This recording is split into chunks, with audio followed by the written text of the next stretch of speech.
Welcome back to the Content Bite. It's Lynn and Rachel. You are? I'm Rachel Smith. I'm the founder of Rachel's List, a jobs board for creatives. We also have a toolkit and a blog and the Gold Group. Yes. Oh, so much. There are many variables to Rachel's List, but we won't get into those today.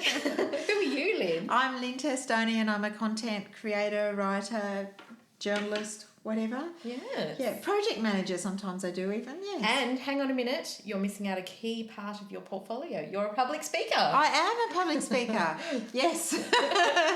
Which is why we thought we'd talk about speaking and presenting and how it can make you money, and also how it can sit alongside work as a writer or a content person. Yeah, and help raise your profile, I suppose. Yeah, I think that to me is the key as to the fact it raises your profile. Yeah.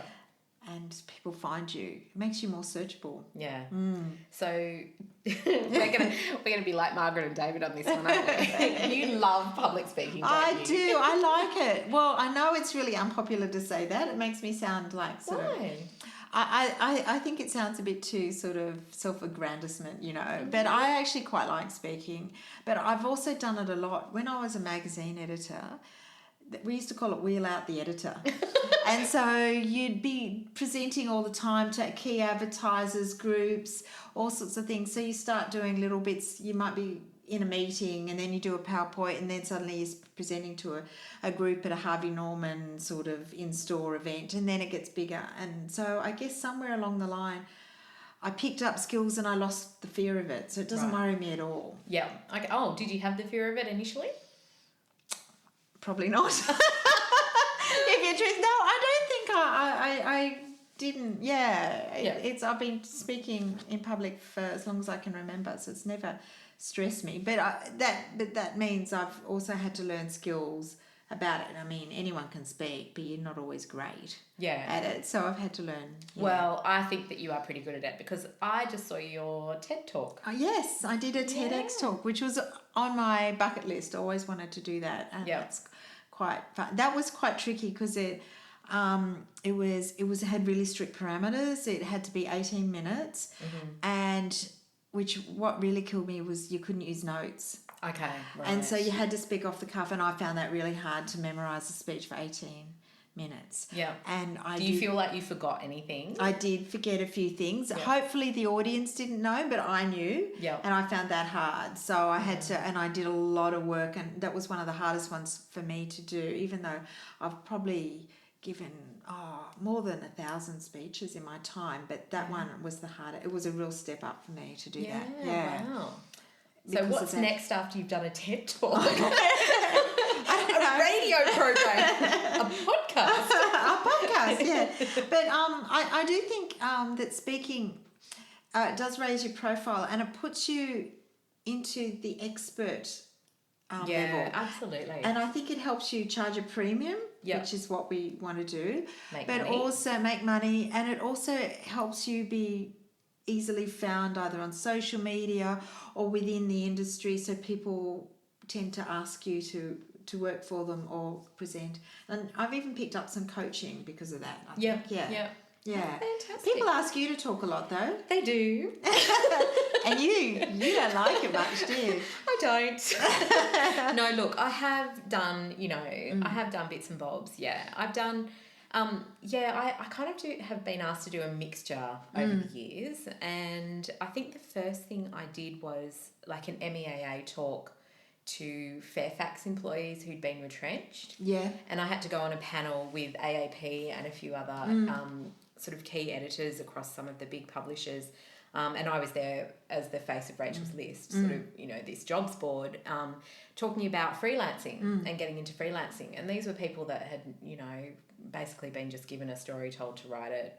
It was sent to the subs. And I see. And they'd never had to... No idea how to run their own business, to hustle for clients, didn't know about content or anything like that. So, but I actually found that quite easy, and I quite enjoyed that. But as the years have gone on, I've found panels quite difficult. I think I find it very difficult being with other people. I get very nervous, and even though I know what I want to say... You've got to find your space within a panel. Yeah. You've got to find your point of difference, and it's sometimes really hard not to interrupt, Yeah. or you have to interrupt, otherwise you'll never get heard. Yeah, and I think it's really, some people are perfect on panels and love them because they feel that it's a much more supportive space and a much more collaborative sort of way of getting into public speaking. Whereas for me, I'd much rather prepare and present and take questions, or I'd much rather do one-on-ones. I really love doing webinars. I did a Rounded webinar recently about productivity, and I really And Rounded is the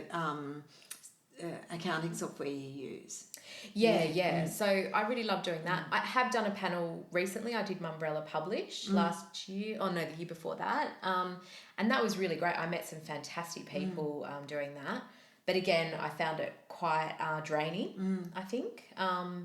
And so, yeah, I'm kind of a bit more picky. Do you find people come and talk to you afterwards? It's a great way of having people approach you and ask you things. Yeah. And actually, I was going to touch on that because there was a fantastic flying solo episode, a podcast episode, but more like a video podcast. They do a video podcast. And I think that they were interviewing a public speaking coach. It was Andrew Griffiths, and it was all about some good tips about, losing the fear of public speaking. Yeah. And I just found some of it so great and so fascinating. I think some of my favourite tips of his were get there early and talk to the audience, like befriend some audience people so that when you actually go up there, you're not as nervous, you've already made contact with some of the audience, and you can find those people in the audience and focus on them, which can take some of the fear away. But he said another thing is chat to the audience beforehand, or chat to individual audience members beforehand, and then use some of that in your opening thing. So you might say, I was talking to Belinda, hi Belinda, earlier about XYZ, and she mentioned this, and that's why I'm here today to tell you about blah, blah. So you can sort of bring the audience into your talk early on, and it really can reduce the fear of... And I think one of the key things which I was taught in some public speaking I did, the main thing you should do right at the beginning of any speech is to connect with the audience. You have to find a point of commonality between you and the audience, and that might be something about, like at the Umbrella Publish, you might be, that you're all in the industry together and this is how we're all doing something together. And it might be something about the people in the audience being like you. Even if, like, as I do sort of more mentoring, I try and take them back to when I started in my when they're all beginning their careers. I talk about what was different in my career and how I started. So there's a commonality. I sometimes talk a few funny stories about over the time. They always say that wonderful podcast you put me onto, How to Own the Room. I love that. Which is all about speaking. She talks, a lot of the people have said you've got to have something personal, you share something personal about yourself, which also can be quite confronting. I struggle with that sometimes, like trying to share something personal, deeply personal about about me or the way I operate or something about my life, and I'm not always as good at that, but that's what it does get that real connection, so people see that you're a real person.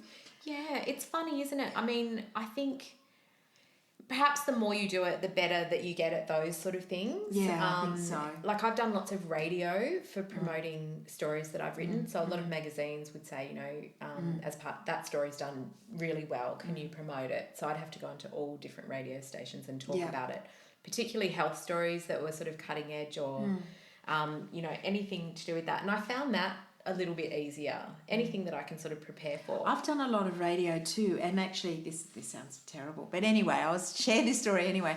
That I also, the first few radio things I did, I also picked really obscure regional networks. Oh yeah. Like, so I did a couple in Tamworth, and I thought, I know nobody in Tamworth, so I really stuffed this up. Nobody I know will know.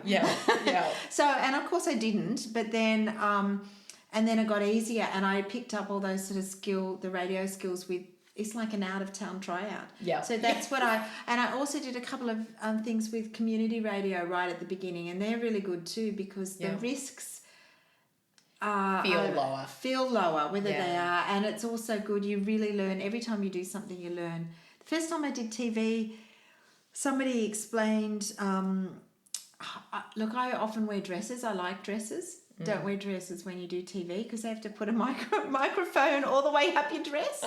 And so you wear a top and a pair of pants or a skirt. That's a good tip. It is a tip. And you don't know that until you've done it. And the guy miking you up and putting his hand up your dress said, you know. And I thought, oh my God, didn't know that. Now I never do that. It's all those little things. Yeah. And there's nothing that's upsetting when you have to do a talk. And I hardly ever wear a dress to those things anymore because it's really upsetting to start a speech when somebody you're looking at has already had his hand up your dress.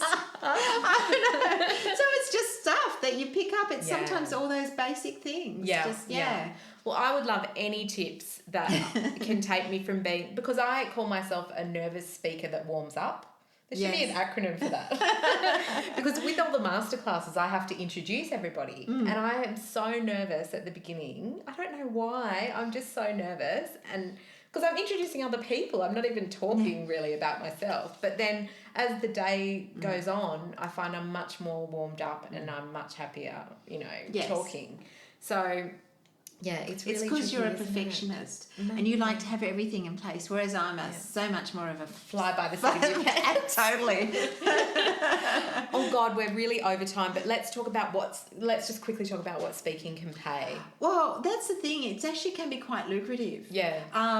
Your average sort of, if you're at the beginning of your career, easy to get to $300 for a gig, which may not sound a lot, but it's usually only an hour or two of your time. Yeah. And if you're a high profile person, particularly if you've got a TV profile, you can get like up to between $10,000 and $20,000 for an evening. Wow. To do a talk. So I mean that's something to work up to. Yeah. Obviously, but at easily $1,000 a day at a conference if you're a moderator. And a lot of journalists and writers are really good moderators, managing and interviewing people rather than being the talent themselves, which is a whole just keeping the flow going. Keeping the flow and making sure everyone's heard. Interviewing, those sort of things. And there's so many opportunities. If you're an expert in a particular niche and you do a lot of work, say in health or something, they all have conferences. And they often want somebody who's not part of the industry but knows about the industry as a person. There's great opportunities there. Yeah, that's true. Leo and I actually had to do a 3-day speaking event to business owners about blogging. Oh, right. It's great. It was like an expo, So people would come and sit down and we would do our talk. We did it 3 days in a row. I was heavily pregnant. Looking back, it wasn't one of the best ones. But, there's so many things. There's so many little things that you can do like that. I mean, how do you pick up speaking gigs? Well, one is that talk to your clients and ask if there is a conference and suggest that you've done a bit of moderating, if there are opportunities. And sometimes they think, of course, you'd be perfect. They're looking for those sort of people because they often don't want somebody in their own company. They want somebody who understands their company but external. Yeah. And it's also a great way of getting more paid work within that company because it's harder it maintains your presence and everything. Yeah. The other thing is I got a great tip from a podcast. I can't remember which one it was. I think it might have been Ed Gandia again. Oh, yeah. Where you can go on something like Eventbrite and search for all the conferences in your niche, in your town. Yep. And sometimes they're just things you might know. If you say work in the building industry, you might not know. There's things like they have the Housing Industry Association have their own little regional workshops, and they often need somebody to come and talk to them about blogging or social media, those sort of things. Yeah. So that can be a way to, feel the fear and do it anyway. Yeah, exactly. Okay, well, we're going to skedaddle because we are way over time, but thanks very much for listening. And you can email us at thecontentbite@gmail.com. Or find us on Facebook. Yeah, at The Content Bite. Yeah. And we'll see you next week. Yep, see you next week. Bye. Bye.